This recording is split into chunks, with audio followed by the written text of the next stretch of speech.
बिस्मिल्लाहिर्रहमानिर्रहीम। शुरू करता हूँ अल्लाह के पाक नाम से जो बहुत बड़ा मेहरबान नहायत रहम वाला है। दोस्तों, बहनों, बुजुर्गों, आज हम सुल्तान सलाहुद्दीन अय्यूबी की 21वीं किस्त को जारी कर रहे हैं। इस किस्त में हम बताएंगे कि ईसाइयों की बगावत, ये इसके बारे में हम जिक्र करेंगे। तो दोस्तों, बहनों, भाइयों, बुजुर्गों, इस जमाने में जंगी खानदान की शामी मकबूलियात में ईसाइयों ने आम बगावत कर दी और जगह जगह फितना फसाद की आग भड़का दी। इस सोरिश की वजह भी एक फितना गर राहब सेंट मार्लो था। सेंट बर्नार्ड की शर्मनाक और इबरतनाक मौत के बाद सेंट मार्लो ने कसम खाई थी कि वो अजीम मजहबी पेशवा के मुकद्दस मिशन को जारी रखेगा। वह अपनी इस मजहबी तहरीक को जारी रखने के लिए एक नया तरीका अख्तियार किया था। जब ईसाई कौम अपनी इबादत के लिए गिरजाघर में जमा हो जाती तो सेंट मार्लो के हुक्म पर इबादतगाह के तमाम दरवाजे बंद कर दिए जाते। फिर वो अय्यार राहब इबादत के नाम पर जमा होने वाले सादा दिल ईसाइयों को लानत और मलानत करते हुए पुरजोश तकरीरें किया करता।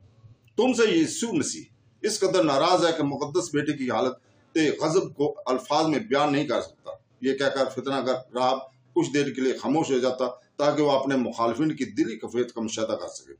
अपने मजहबी पेशवा की ज़बानी यीशु मसीह की गलीज़ो गजब की बात सुनकर इबादत के लिए जमा होने वाले ईसाई खौफजदा हो जाते। फिर वो अय्यार राहब इनके मुख्तसर ज़हनों पर एक ज़र्ब लगाता।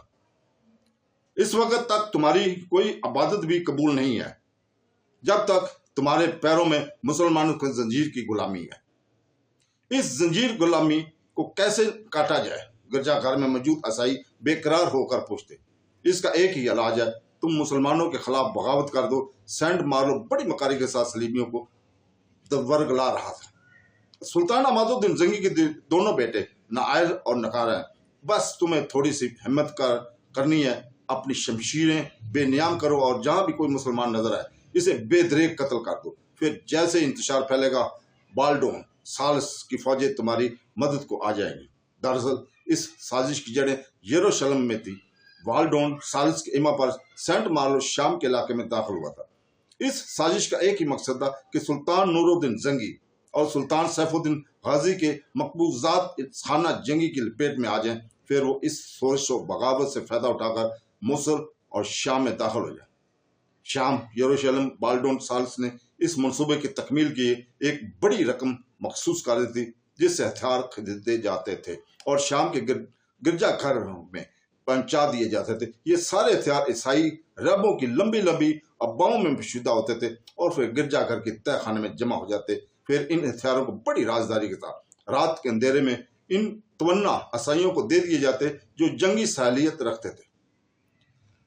तो दोस्तों, जब शाह बोल्डन सालिस और सेंट मार्लो का मंसूबा मुकम्मल हो गया तो एक दिन सुल्तान नूरुद्दीन जंगी के मकबूजात में बगावत और सोरिश की आग भड़क उठी। ये सब कुछ इस कदर अचानक हुआ था कि अगर सुल्तान नूरुद्दीन जंगी के अलावा कोई दूसरा हुक्मरान होता तो ये सूरत देखकर घबरा जाता और ज़हनी इंतशार के बहस सियासी फैसले कर डालता। मगर वो बड़े सबतो तहम्मुल और असाबी कुव्वत के मालिक थे। सुल्तान आदल ने अपने मोतबन सलारों नजमुद्दीन अयूब और असदुद्दीन शेर को हुक्म दिया कि वो रियासत के सरहदी इलाके को मुकम्मल नाकाबंदी कर दें ताकि कोई बागी फरार होने में कामयाब ना हो सके। ये बड़ी हैरत की बात है कि नजमुद्दीन अयूब के मुकाबले में असदुद्दीन शेर को अपने भतीजे यूसुफ सलाहुद्दीन यूबी से ज्यादा मोहब्बत करता था और यही वजह थी कि असदुद्दीन शेर को हर मार का राय में यूसुफ सलाहुद्दीन को अपने साथ रखता था। इस बार भी ऐसा ही हुआ। शेर को यूसुफ सलाहुद्दीन को लेकर शामी सरहदों पर पहुंच गया। अपनी जंगी मनसूबाबंदी मुकम्मल करने के बाद सुल्तान नूरुद्दीन जंगी बागियों की सरकोबी के लिए आगे बढ़े। जब शाह यरूशलेम बाल्डोन सालिस के जासूसों ने इसे ये खबर पहुंचाई कि सुल्तान नूरुद्दीन जंगी के मकबूजात में बगावत शुरू हो चुकी है तो इसने एक बहुत लश्कर बड़ा बागियों की मदद के लिए शाम की तरफ रवाना किया। बाल्डोन सालिस को यकीन था कि वो बागियों के तावन से सुल्तान नूरुद्दीन जंगी और इस सुल्तान सैफुद्दीन के इलाकों पर कब्जा कर लेगा और इस तरह दूसरी सलीबी जंग की नाकामी के दाग इसके चेहरे से धुल जाएगा। मगर जब बाल्डोन सालिस ने लश्कर शाम के तमाम सरहदों पर मुसलमान फौजियों का इत्मा देखा तो वो नकाम और नो मरोत लौटा। फिर सुल्तान नूरुद्दीन महमूद जंगी ने बागियों के कल में दाखिल होकर इस कदर शदीद हमले किए कि आन की आन में हजारों सलीबी मुसलमानों के शीरों के रिज़्क बन गया। बाकी ईसाइयों के शोर फना से पूरा मैदान और शहर गूंज उठा। सलीबी गिर आजारी के साथ अल अमान पुकार रहे थे। हजारों ईसाई शिकस्त का ये होलनाक मंजर देखकर फरार हो गए, मगर इन्हें नजमुद्दीन अयूब और असदुद्दीन शेरको को सिपाहियों ने कत्ल कर डाला। बमुश्किल 200-400 सलीबी अपनी जाने बचाकर भागने में कामयाब हो सके। वो बगावत जिसे परवरिश पाने में कई माह लग गए थे, सुल्तान नूरुद्दीन जंगी ने अपनी जंगी हिकमत अमल से आप चंद घंटों में कुचल डाला था। सेंट मार्लो जो इस बगावत का सरगना था, इसने फरार होकर गिरजा घर में पनाह हासिल की। इसके साथ इसके चंद खिदमतगार भी थे। मुसलमान सिपाही चाहते तो ईसाइयों की इबादत खाने में दाखिल होकर इस फितना का राहत सेंट मार्लो को गिरफ्तार कर लेते, मगर अहले ईमान अपने जंगी कवानीन से मजबूर थे। सुल्तान नूरुद्दीन जंगी का हुक्म था कि वो जंग के दौरान तमाम गिरजा घर को महफूज रखें। अगर कुछ हो ईसाई भागकर अपने इबादत खाने में पनाह हासिल कर लें तो इनसे भी कोई तबर्स ना किया जाए। वजह थी कि इतनी बड़ी बगावत की क़यादत करने वाला सेंट मार्लो अभी तक जिंदा भी था और महफूज भी। मुसलमान सिपाहियों के एक मुख्तसर से दस्ते ने आगे बढ़कर इस गिरजा घर का मुआसरा कर लिया जिसमें सेंट मार्लो पहुंचता। फौरी तौर पर इस वाक़े की इत्तला नूरुद्दीन जंगी को दी गई। सेंट मार्लो का जुर्म नाकाबिले मौवी था। सुल्तान आदल गहरी सोच में डूब गए। वो इस फितना कर हमेशा के लिए निजात हासिल करना चाहते थे और ये काम जरा भी मुश्किल नहीं था कि चंद सिपाही गिरजा घर में दाखिल होते और सेंट मार्लो को पकड़कर सुल्तान नूरुद्दीन जंगी की खिदमत में पेश करते थे। मगर अहले ईमान अपने असूलों से मजबूर थे। आखिर सुल्तान आदल की ज़हनी कशमिश को यूसुफ सलाहुद्दीन अय्यूबी ने अपनी जहानत से दूर किया। आप अपने गैर मुसल्लह सिपाहियों को ईसाइयों के इबादत खानों में भेजे। वो सिपाही सेंट मार्लो को आदल के मुकद्दस में हाजिर होने का हुक्म दे। यूसुफ सलाहुद्दीन ने अपनी तजवीज़ की वजाहत करते हुए कहा, अगर इसने मेरा हुक्म मानने से इनकार कर दिया। सुल्तान नूरुद्दीन जंगी के लहजे से तशवीशनाक झलक थी और वो यार वक्फा फितना कर ऐसा ही करेगा क्योंकि वो मेरे सामने पेश होने की सजा खूब जानता है। ये कहते कहते सुल्तान नूरुद्दीन जंगी के चेहरे पर शिद्दत गुस्से का रंग झलकने लगा। फिर आप इस कहर इंसान पर खुराक और पानी बंद कर दे। यूसुफ सलाहुद्दीन ने दूसरी तजवीज़ पेश करते हुए कहा, अगर गिरजा में खाने पीने का कुछ सामान हुआ भी तो वो 4 दिन में खत्म हो जाएगा। फिर वो लोग भूख और प्यास से मजबूर होकर खुद ही इबादत खाने से बाहर निकल आएंगे और अपने आप को सुल्तानी सिपाहियों के हवाले कर देंगे। बिलफर्ज महाल सेंट मार्लो खुद को गिरफ्तारी के लिए पेश नहीं करता तो खाली शिकम और खुशक गला दोनों मिलकर इसे मार डालेंगे। इस तरह आपकी ज़ात ग्रामी पर एक पादरी के कत्ल का इल्जाम भी नहीं आएगा और वो फितना भी हमेशा के लिए जेर जमीन दफन हो जाएगा।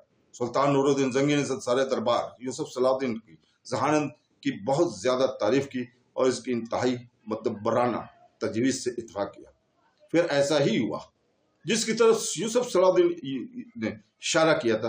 गिरजा घर में मुख्तसर पानी के जखीरे के सिवा खाने के लिए कुछ नहीं बचा था। सेंट मार्लो की खिदमतगारों ने बड़ी मुश्किल से पानी पीकर एक रात गुजारी। फिर जब भूख की शिद्दत से इनके पेट जलने लगे तो वो सेंट मार्लो से रो रो कर अर्ज करने लगे, मुकद्दस पेशवा, हमसे ये भूख बर्दाश्त नहीं हुई, इसलिए हम खुद को मुसलमानों के हवाले कर रहे हैं।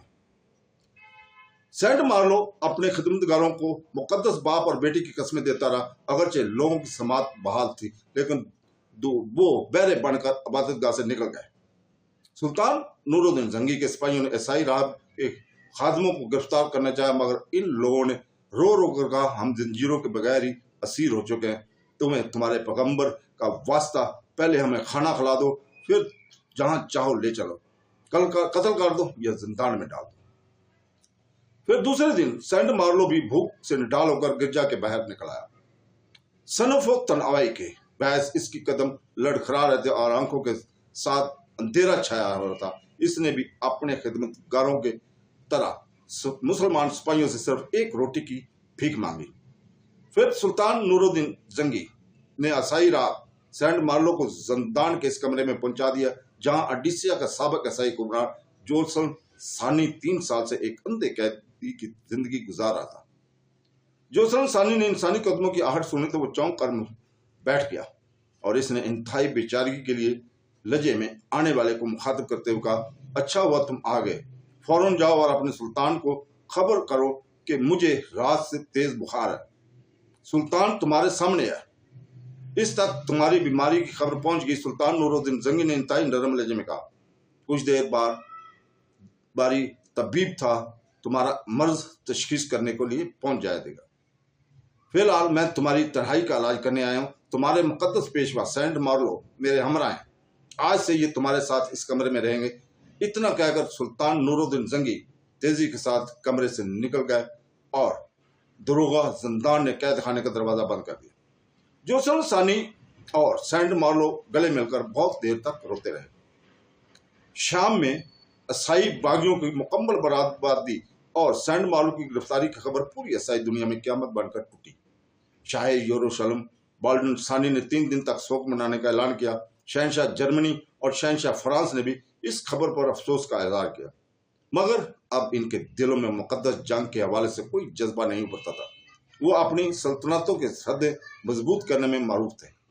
صرف ایک صلیبی کو اس واقعے سے شدت اذیت پہنچی اور وہ تھا ریمنڈ، انتقیہ کا حاکم اور ملکہ ایلیز کا چچا۔ ریمنڈ یہ خبر سنتے ہی انگلستان پہنچا۔ ملکہ ایلیز نے بڑے والانہ انداز میں اپنے چچا کا استقبال کیا۔ پھر جب ریمنڈ نے ملکہ ایلیز کو صلیبیوں کی المناک تباہی کا حال سنایا تو پہلے وہ غضب ناک ہو گئی، پھر وہ شدت سے رونے لگی۔ تو دوستو، اس سلسلے میں ان نے کہا کہ میں اس سلسلے میں کیا کر سکتی ہوں؟ ملکہ ایلیز نے انتہائی رکت امیز لہجے میں کہا، میں تمہارے پاس صرف اس لیے آیا ہوں کہ اگر آپ نے چند ہزار سپاہی میرے ہمراہ کر دو تو میں زنگی خاندان سے عیسائیوں کے شکست کا انتقام لے سکتا ہوں۔ حاکم انتقیہ ریمنڈ نے بڑے جذباتی لہجے میں کہا۔ مسلمانوں سے انتقام لینے کی بات سن کر یک ملکہ ایلیز کی بات بہتے ہوئے آنسو تھم گئے اور اس کے ہونٹوں پر مسکراہٹ ابھر آئی۔ اگر مجھے آپ سمجھتے ہیں کہ اپنے مقصد میں کامیاب ہو جائیں گے تو میں ہنری سے کہہ کر اتنے سپاہیوں کو انتظام کرا سکتی ہوں۔ پھر جب شہنشاہ انگلستان اور ریمنڈ کے درمیان اس موضوع پر مذاکرات ہوئے تو ہنری دوم نے صاف انکار کر دیا، میں کسی صلیبی کو نہیں جانتا اور نہ میرے نزدیک مقدس جنگ کی کوئی حیثیت ہے۔ میں صرف اس جنگ کو مقدس سمجھتا ہوں جس میں مجھے فتح حاصل ہو اور میرا اقتدار قائم رہے۔ شہنشاہ انگلستان کا جواب سن کر ریمنڈ کو سخت غصہ ہو گیا اور وہ کچھ دیر تک پتھر کے مجسمے کی طرح ساکت بیٹھا رہا۔ پھر جب ریمنڈ کے ہونٹوں کو جنبش ہوئی تو اس کی آواز بجھی تھی، شہنشاہ میں تو بڑی امیدوں لے کے آیا تھا۔ شاہ فرانس اور شاہ جرمنی کے بعد عیسائی دنیا کی توقع کا مرکز صرف آپ ہی کی ذات ہے۔ ریمنڈ نے عیاری سے کام لیتے ہوئے خوشامدانہ لہجے میں اختیار کیا۔ دراصل ریمنڈ بھی ایک خود غرض اور دیندار حاکم تھا، اسے ذاتی طور پر مقدس جنگ سے کوئی دلچسپی نہیں تھی۔ وہ تو صرف انتقیہ کے رقبے کو وسعت دینے کے لیے فریب کاری سے شاہ انگلستان کی فوجی مدد کا سہارا لینا چاہتا تھا۔ شہنشاہ انگلستان ریمنڈ سے بھی زیادہ چلاک اور شفاف تھا۔ شہنشاہ فرانس اور شہنشاہ جرمنی اس وقت کیا کر رہے ہیں؟ کیا وہ مقدس جنگ میں مسلمانوں کے خلاف صفا رہے ہیں؟ شہنشاہ ہنری دوم نے بظاہر ایک سیدھا سا سوال کیا تھا، مگر در پردہ اس کا کچھ اور ہی مفہوم تھا۔ اس لیے حاکم انتقیہ ریمنڈ ہنری کی چال کو سمجھنے سے قاصر رہا اور انتہائی تحقیر اندیز لہجے میں کہنے لگا، شہنشاہ لوئس اور شہنشاہ کارڈ نے صلیبی جنگوں سے منہ موڑ لیا ہے۔ اب وہ دونوں اپنے تاج و تخت پر پرتشت کر رہے ہیں، انہیں مذہب کی ذرا بھی پرواہ نہیں۔ شام اور فلسطین کے عیسائی اپنے خون میں نہائے ہوئے ہیں اور وہ دونوں شراب میں غسل کر رہے ہیں۔ ریمنڈ کا خیال تھا کہ اس کے جذباتی تقریر سے شہنشاہ ہنری پگھل جائے گا، مگر جواب میں والیہ انگلستان نے ایک زوردار کہکا لگایا۔ ریمنڈ نے حیرت سے شہنشاہ ہنری کی طرف دیکھا اور انتہائی ناگواری لہجے میں کہا کہ یہ ہنسی کا موقع نہیں ہے شہنشاہ۔ شہنشاہ ہنری دوم فطرتاً ایک تندوخوار ظالم انسان تھا۔ ان سے انتہائی جارحانہ لہجے میں جواب دیتے ہوئے کہا، ریمنڈ میں ہنس نہیں رہا ہوں، تمہاری بیمار अकल का मातम कर रहा हूँ। क्या तुम ये समझते हो कि मैं इस सूरत हाल से बाखबर हूँ? इन मुकद्दस मजहबी पेशवाओं ने शहनशाह फ्रांस और शहनशाह जर्मनी पर भी जादू कर दिया था। फिर इसके असर से वो दोनों भी कुछ दिनों के लिए तुम्हारी तरह बीमार हो गए थे। आखिर लाखों सिपाही कटवाने के बाद इनकी सरों से मुकद्दस रहबों का जादू उतर गया और वो होश में आ गए। फिर तुम्हारी मुकद्दस जंगों के अहसास से निकलकर अपने घरों को लौट गए। मगर मैं ये हमाकत हरगज नहीं करूंगा। अगर मेरा बच चले तो सारी ईसाई दुनिया को इन पादरियों से निजात दिला दूं। मलका अलीज भी शोहर का जवाब सुनकर हैरत ज़दा होगी। हेनरी से इसकी शादी को तकरीबन 4 साल हो गए थे, मगर आज इतने तवील अरसे में इस पर राज फाश हुआ था कि हेनरी एक इंतहाई खुदगर्ज और दुनिया परस्त इंसान है और इसे अपने मजहब से बराए नामी भी दिलचस्पी नहीं है। रेमंड ने तन्हाई में शहनशाह हेनरी के इस बेइज्जती की शिकायत की तो मलका अलीज ने इंतहाई गजबनाक लहजे में कहा, चाचा, मैं हेनरी की इस हरकत की आखिरी सांस तक फरामोश नहीं करूंगी। मुझे शादी से पहले अंदाजा नहीं था कि वो इस कदर बेगैरत इंसान साबित होगा। यकीनन आज मैं बहुत मजबूर हूँ, मगर मुझे इस दिन का इंतजार है जब वक्त की गर्दिश मेरे हक में होगी।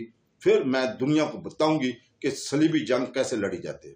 इसके बाद मलका अजीज ने अपने बेटे रिचर्ड को बुलाया, जो अब 3 साल का हो चुका था। रिचर्ड ने कमरे में दाखिल होते रेमंड को सलाम किया और माँ के करीब बैठ गया। फिर मलका अलीज अपने चचा से मुखातब हुई, अब आप मेरे बेटे से सवाल करें कि ये दुनिया में क्यों आया है। रिचर्ड ने किसी झिझक के बगैर रेमंड को जवाब दिया, यीशु मसीह ने मुझे दुनिया में इसलिए भेजा है कि मैं मुसलमानों को कत्लेआम करूं और सारी दुनिया पर ईसाईयत का झंडा ला रहा हूं। रिचर्ड का जवाब सुनकर हाकिम इंतकैया कुछ देर के लिए शिद्दत हैरत में मुतला हो गया। फिर इसने अपनी भतीजी को मुखातब करते हुए कहा, एक मैं ही नहीं, दुनिया का कोई भी जीशोन इंसान तस्लीम नहीं करेगा कि ये एक 3 साल बच्चे के ख्यालात हैं। रेमंड की इस बात को मलका अजीज के होंठों पर फाताना तबस्सुम उभर आया। आपने सच कहा चाचा, ये ख्यालात रिचर्ड के नहीं, मेरे हैं। ये कहकर मलका अलीज़ी ने बड़ी मोहब्बत से बेटे के कंधों पर हाथ रख दिया। मैंने पैदाइश के बाद इसे दूध नहीं, ये अल्फाज पिलाए हैं। यही रिचर्ड का पहला और आखिरी सबक है, जो हर वक्त इसके खून में गर्दिश करता रहता है। रेमंड ने शिद्दत जज्बात से मगलूब होकर रिचर्ड को गले लगाया और कुछ देर तक इसके माथे का बोसा लेता रहा और सारों को बोसा देता रहा। इस दौरान वो इन रेमंड के होठों पर बस वही 2 जुमले गर्दिश कर रहे थे कि जिंदाबाद मेरी बेट, जिंदाबाद मेरे बच्चे। फिर जब रेमंड इंग्लिस्तान रुखसत हुए तो मलका अलीज ने खुफिया तौर पर उसे बहुत सा सोना दिया और कहा, आप इससे हथियार और घोड़े खरीदे और रिचर्ड के जवान होने की दुआएं करें और वो बहुत जल्द आपसे आ मिलेगा। तो दोस्तों, बहनों, भाइयों और बुजुर्गों, कल तक के लिए इजाजत। कल इंशाल्लाह ताला इसी वक्त आपकी खिदमत हाजिर होंगे किस्त नंबर 22 को लेकर। अल्लाह हाफ़िज़।